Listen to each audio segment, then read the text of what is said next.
Welcome back to the channel, guys. Today I have something, it's not very often that I get extremely excited about a new upgrade. Maybe once or twice a year, but this has me super excited. It's probably my favorite upgrade of the year. I've been looking forward to this. I've got one in my hands. I can't wait to show it to you. So let's get started.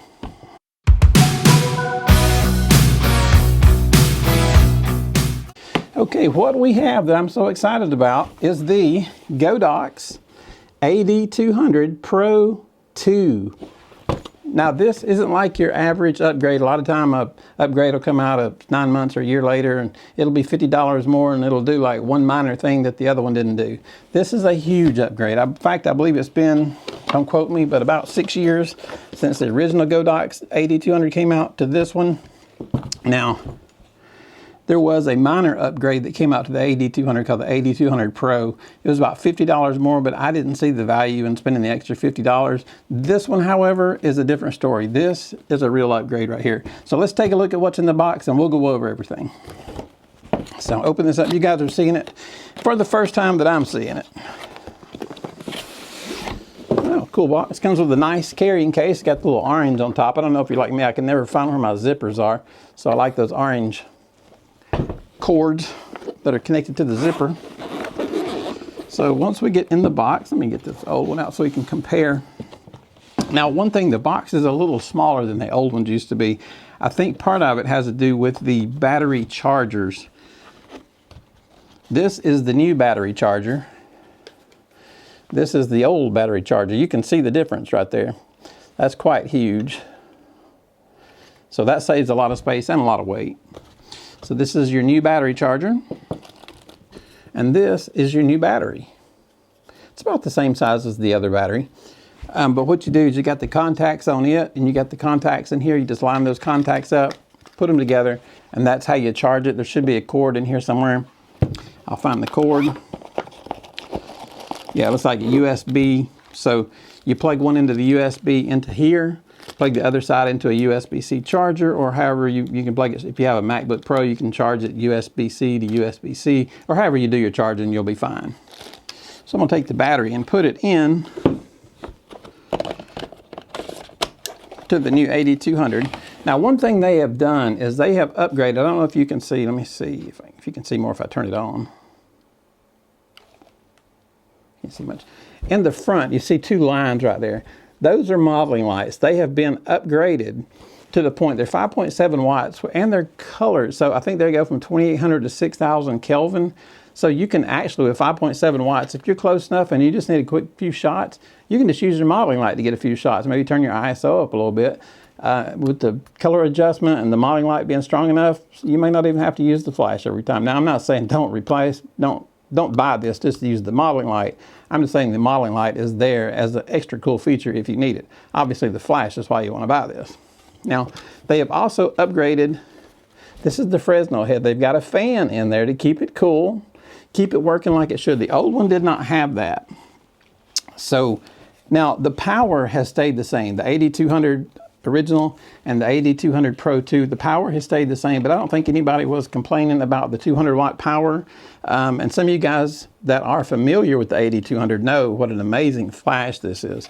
But for some of you guys that are learning, you might think, well, I've got a speed light on my camera, and I've heard you say I can take that off my camera, and yes, you can do that, but this is 200 watt seconds. Most of your speed lights are going to be between 65 to 80 watts.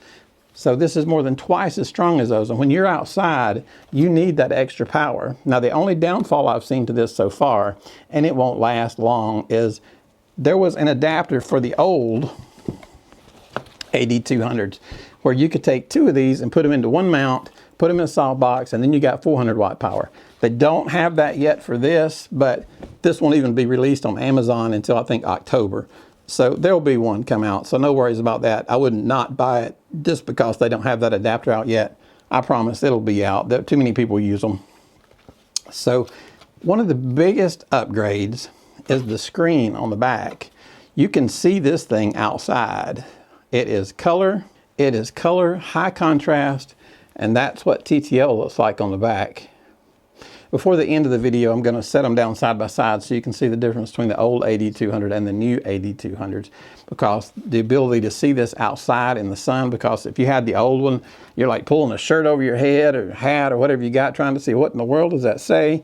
This is bright. Contrast has been raised so you can tell what it says outside without having to struggle to see what it says.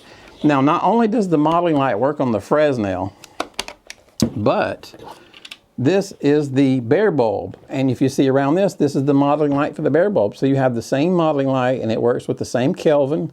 And all you do is take your, I don't want to take the bulb out yet, but I'll give you the idea of what it looks like. This is the bare bulb that goes in there. Just fits right into there. Usually you want to put this in a soft box, but having that modeling light on there is this really cool idea. I like that. Make it a little bit stronger so that it can actually be used for a quick shot or two if you need it.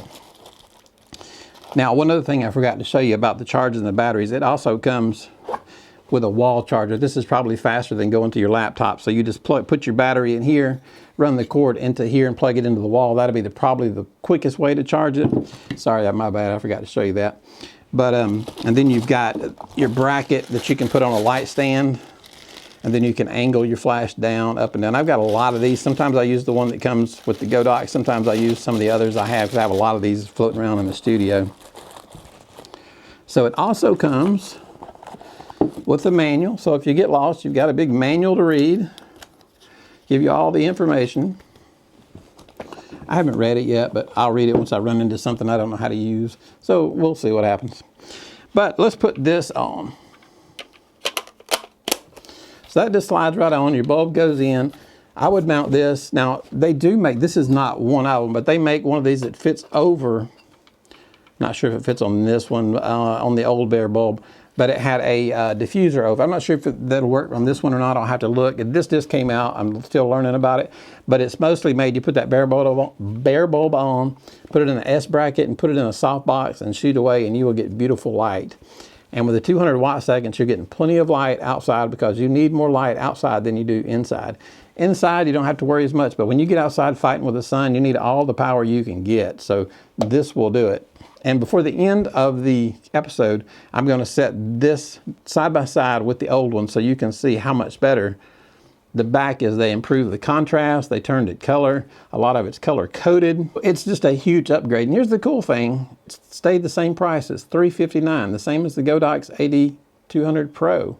Like I said, I didn't buy the Pro because I didn't think it was that big of an upgrade. This, however, is a big upgrade. This will be released on Amazon, I think, in October, so you can get one through Amazon in October. We have a shoot coming up real soon for some people outside. It's a pretty large shoot, and the outside will be very, very nice to be able to see this outside in the sun without trying to, you know, cover it up, see what it says. So it'll be very, very nice. You guys that shoot outside a lot know what I'm talking about.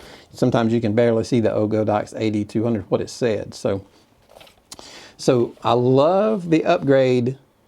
And did I mention they had cooling fans? They've got a cooling fan on this one and a cooling fan on the Fresnel. I think I said that at the beginning, but I just want to make sure. That's an important thing. Keeps it from overheating and keeps it firing fast, and you don't have to worry about it overheating. I think this is a great flash. The AD200 has always been my favorite go-to outside flash, just because if you move into like a 600 or so, you're paying so much more money. And it's so much bigger, so heavy to carry around, whereas if you get in a tight jam, you can buy 2 of these and still spend less money than you will on one of those high-end ones that's huge and you're just carrying it around all the time. So I would suggest getting 2 of these before I got one of those big 600s, because you're going to save money and you don't always need 600. Sometimes you can carry one of these and get away with the shot. So we have a model coming in September 23rd. It's a Monday. We're going to be making a video of using this live, so you'll see a demo of it. The video will probably be out that Friday the 28th, so right around September 28th, look for the demo video of us shooting her pictures outside so you can see how this actually looks in action. I think you're going to be impressed. This is one nice upgrade. Godox makes some great stuff, and this is just another product in their line of great products that they put out. Not only do they put out great products, but they put out great products at fantastic prices. Just a Pro Photo speed light that goes on top of your camera, I believe, is $1,100. This is $350. It's almost 3 times as strong. You make the call. I like to save money and I like to have good equipment. I've used Godox for years. I've never had a problem with any of them. They're fantastic. The light is just right on. This one is supposed to be more accurate than the last one. And to be honest, I never had any color accuracies with the last one.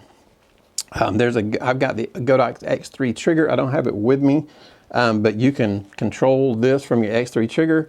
You can also control it from the other Godox, like the Godox, I believe it's called the X Pro 2. You can control it from it. So everything Godox works together. It's amazing. It's a great system.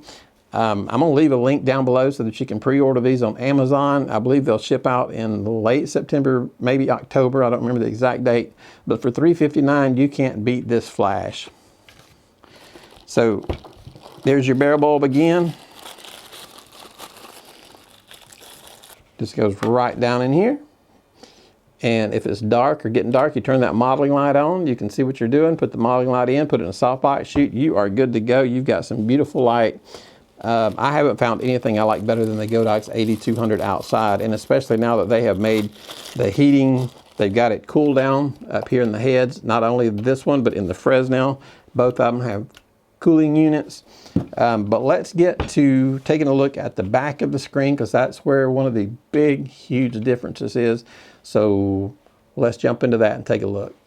Okay, so we have both of them on. Obviously, the bright one that says TTL is the new one. This one, that's as bright as it goes. You can see the difference. That's just on for both of them. This one is way brighter. That one's at full brightness over here. So huge difference. And outside, it will make a bigger difference. So here we go with our TTL. So we'll go up here to our menu. We want wireless. Set wireless. We'll set the channel. I need to have my X3 so I can show you, but that's where you turn on your X3 and you hit wireless sync. But we'll go back. So here is mode. We'll go to 1512. Now the other one only goes to 256, I believe it was. So you can dial this down. Now we're down to 256, and we'll go in 1/10 increments. So if you can see that coming down, it'll go all the way down until we get to 1/1. That'll be full power. So that's full power, and that's a lot of power coming out. So if you need less power, I usually run mine around 1/32 power from the distance I have. So right in there somewhere, but being able to have the ability to go all the way to 1/512 is amazing, because that's just a slight pop of power, and sometimes that's what you need. This one won't go that low. And now we're back to TTL. So if we want to go to high-speed sync, and you guys know if you're outside how to use high-speed sync. If you don't, you can look at some of my past videos that explain high-speed sync. So you'll go into menu, roll that down to HSS, which is high-speed sync. Hit set, turn it yellow, and then hit on, and then hit set, and now your flash is in high-speed sync. So now you can take your shutter on up to 1/8000th of a second, and that is always the best thing in the world to have outside. So now if we want to turn the modeling light on, we just hold this button down, and now our modeling light is on. I'm pointing right toward the camera. I know that's just blinding, and you just turn the back dial to make it brighter and darker. So we'll turn that back off. So that's how you do the modeling light, and it works the same way no matter which head you have on it. And if you can see this button right here, the green little flash, that'll make it pop. I'll turn around toward the camera so we can pop the camera with a flash. That's a few flashes. So there you go. And that's how you make your flash pop manually. Okay guys, that's it for our review of the Godox 8200 Pro today. What did you think about it? I'm pretty impressed. I can't wait to get to that shoot. We've got a big shoot outside we're going to be doing, and then for YouTube we've got a model we're going to be shooting, so don't miss that. I want you guys to see this thing in action. I think you're going to be impressed with it. I've never had a Godox product that I didn't like. So with that said, if you guys use Godox 8200s now, are you going to upgrade to the new one? Are you going to wait and see how it goes? Are you going to stick with what you got, or have you never used a Godox 8200? If you're shooting outside, you need to get a Godox 8200 with a flash trigger. You'll be amazed at how much better your pictures will look. So anyway, with that said, let us know what your opinion is. And we've got a new thing called Buy Me a Coffee. It helps support our channel. So if you want to buy me a coffee, that would be great if we've helped you out. Hit that thumbs up and hit that subscribe button. You guys have a great day, and any questions you have, drop down at the bottom and we'll get back to you on your question. Thank you. Y'all have a great day.